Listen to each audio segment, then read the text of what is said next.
22 মে সংবাদ সম্মেলনে সামনে আসেন প্রধানমন্ত্রী ঋষি সুনাক। আচমকাই ঘোষণা দেন নির্বাচনের। Earlier today, I spoke with His Majesty the King to request the dissolution of Parliament. The King has granted this request, and we will have a general election on the 4th of July. 4 July মানে আর 6 সপ্তাহ পরেই যুক্তরাজ্যে সাধারণ নির্বাচন শুরু হয়েছে। সম্ভাব্য প্রার্থীদের দৌড়ঝাঁপ, পিছিয়ে নেই বাংলাদেশি বংশোদ্ভূত প্রার্থীরাও। সংবাদ সম্মেলন করে জানান দিচ্ছেন প্রার্থীতা। ক্যামডেনের হলবর্ন ও সেন্ট প্যানক্রস আসনে স্বতন্ত্র প্রার্থীতা ঘোষণা করেছেন বাংলাদেশি বংশোদ্ভূত ওয়াইস ইসলাম। নর্দাম্পটন থেকে লেবার পার্টির মনোনয়ন পেয়েছেন British Bangladeshi Rufia Ashraf. Tower Hamlets community coalition থেকে বেথনাল গ্রিন ও স্টেপনি আসনে ব্রিটিশ বাংলাদেশি আজমল মসরুর ও বো এবং স্ট্রাটফুড আসনে ওমর ফারুক প্রার্থীতা ঘোষণা দিয়েছেন। এছাড়া ব্রিটিশ বাংলাদেশি সহ আর অনেকেই রয়েছেন এমপি হওয়ার দৌড়ে। টাওয়ার হ্যামলেটসের জনগণ, বেথনাল গ্রিন এবং স্টেপনির জনগণ এমন একজন এমপি চায় যে এমপি সুচারভাবে স্পষ্ট ভাষায় এবং ব্রেইভলি হইতে পারে যে সত্য জিনিস সত্য, এবং যারা মিথ্যা করে, যারা অত্যাচার করে, যারা বিভিন্ন ধরনের জেনোসাইড সাপোর্ট করে, তার প্রতিবাদ করতে পারে এবং আমরা কথাগুলা এবং আমরা দাবিগুলা পার্লামেন্টও তুলে ধরতে পারে। ওই ধরনের এমপি দরকার। আমি মনে করি এই ধরনের কাজ করার যোগ্যতা আমার আছে। আমি স্বতন্ত্র, আমি মানুষের এখানো করতাম চাই, শুধু বাঙালি নাই, সোমালি নাই, সাদা মানুষ, আইরিশ মানুষ যারা সিজফায়ারের পক্ষে আছে এবং যারা স্যার এই যুদ্ধটা স্টপ হইতো এবং যারা ইসরায়েলের কন্ডেম করে। ব্রিটিশ পার্লামেন্টে বর্তমানে প্রতিনিধিত্ব করছেন 4 বাংলাদেশি বংশোদ্ভূত এমপি। বিশ্লেষকরা বলছেন এ তালিকা আরও দীর্ঘ হতে পারে। বিষয়টি কমিউনিটির জন্য গর্বের হলেও সাম্প্রতিক সময়ে ইসরায়েল ফিলিস্তিন যুদ্ধ বন্ধে নীরব অবস্থান নিয়ে ক্ষোভ রয়েছে কমিউনিটিতে। নেতৃত্বের পরিবর্তন চান অনেকেই। যারা আমরা ভোটের মাধ্যমে প্রতিনিধি করছি যে তারা রাইট টাইমে, বিশেষ করে গাজা এবং অন্যান্য national issue, international issue, community issue নীরব থাকি যান because of to maintain their party lines. এটা একমাত্র হইল যদি আমরা তানতানরে অ্যাওয়ার করতাম পারি যে নেক্সট টাইম আমার vote should be counted properly. আমার ভোটের আমরা ভোটের যে একটা মূল্য আছে এবং এগুলো মূল্যায়ন না করলে এগুলো লাগিও কনসিকুয়েন্সেস একটা বহন করতে হইব। তারা এমপি হয়ে গেছেন, that's it, finish, end of the story. কিন্তু এমপি হওয়ার আগে তারা ঘরে ঘরে গিয়া বুট চাই, এমপি হইয়া তারা আর কিচ্ছু নাই। অথচ কি পার্লামেন্টের ভিতরে তারা অনেক সময় দেখা যায় মুখ বন্ধ করিয়া বইয়া তখন। এই ধরনের এমপির আমরা দরকার না।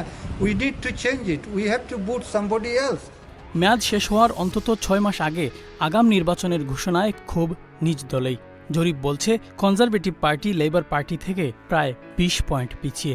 নির্বাচনের আগেই সাবেক প্রধানমন্ত্রী তেরেসা মে সহ 78 এমপির পদত্যাগ, ইসলাম বিদ্বেষ, কস্ট অফ লিভিং, অর্থনৈতিক সংকট, গাজা ইসরায়েল যুদ্ধ নিয়ে অবস্থান কাল হয়ে দাঁড়িয়েছে কনজারভেটিভ পার্টির। তবে কি লড়াইয়ে টিকে থাকতে পারবেন ক্ষমতাসীনরা? কনজারভেটিভ পার্টি বিজয় হওয়ার আমি মনে করি, আশা করি যে বিজয় হবে। যদি পাবলিক সচেতন হয় তো ঠিকই হবে। কারণ আমাদের রিসেন্টলি যে আমাদের প্রধানমন্ত্রী নর্দার্ন আয়ারল্যান্ডের যে প্রবলেমটা সলিউশন করছেন, আমাদের যে এনআইসি এবং আমাদের ট্যাক্স কাট হয়েছে এবং ইকোনমি যে আবার ঘুরে দাঁড়ালো, এটার জন্য ওই চিন্তা করে যদি আমাদের ভোটাররা ভোট করে, আমি মনে করি কনজারভেটিভ পার্টি নিশ্চয়ই আবার উইন করবে। কনজারভেটিভ সরকারের নমনীয় হওয়া উচিত ছিল। এই বিটুইন যে বর্তমান যে বিশ্বের যে আমরা সাফার করছি, যে যুদ্ধ চলছে, এগুলা নিয়ে মানে এই বর্তমান সরকার একটু নমনীয় থাকা উচিত ছিল। তো সেই পরিস্থিতি এড়াতে আমি মনে করি ঋষি সুনাক আরও ভালো কিছু ইনিশিয়েটিভ নিতে হবে। লেবার পার্টি ক্ষমতায় নেই টানা 14 বছর। সুযোগ এসেছে পালাবদলের। ব্রিটিশ রাজনীতিতে মুসলিম ভোটার বড় একটি ফ্যাক্ট। পার্লামেন্টে 19 জন মুসলিম এমপির মধ্যে 15 জনই লেবার পার্টির। মুসলমানরা সব সময় লেবারকে সমর্থন দিলেও গাজার পক্ষে না দাঁড়ানোয় ভোট কমেছে। গাজা নিয়ে লেবারদের অবস্থান স্পষ্ট না করলে সমীকরণ পাল্টে যেতে পারে। যদিও দল থেকে বলা হয়েছে ক্ষমতায় গেলে ফিলিস্তিনকে স্বাধীন রাষ্ট্রের স্বীকৃতি দেয়া হবে। নানা ইস্যুতে 20 জন কাউন্সিলর পদত্যাগ করেছেন দল থেকে। তবুও ক্ষমতায় যাওয়ার স্বপ্ন বুনছে দলটি। The predictions are that the Labour Party is going to be winning with a landslide in the forthcoming elections, as it did in 1997. And inshallah, with the du'as of the community, hopefully this party will succeed. And it's necessary because it is going to provide a lot of the kind of needs and policies which the community would incredibly benefit from. বিরোধী দল লিব ডেমও পিছিয়ে নেই, অনেকটা চাপে রেখেছে রাজনৈতিক দলগুলোকে। পরিবর্তনের প্রতিশ্রুতিতে পিছিয়ে নেই দলটি। Across the country, people are crying out for change, and this election is the chance to make that happen.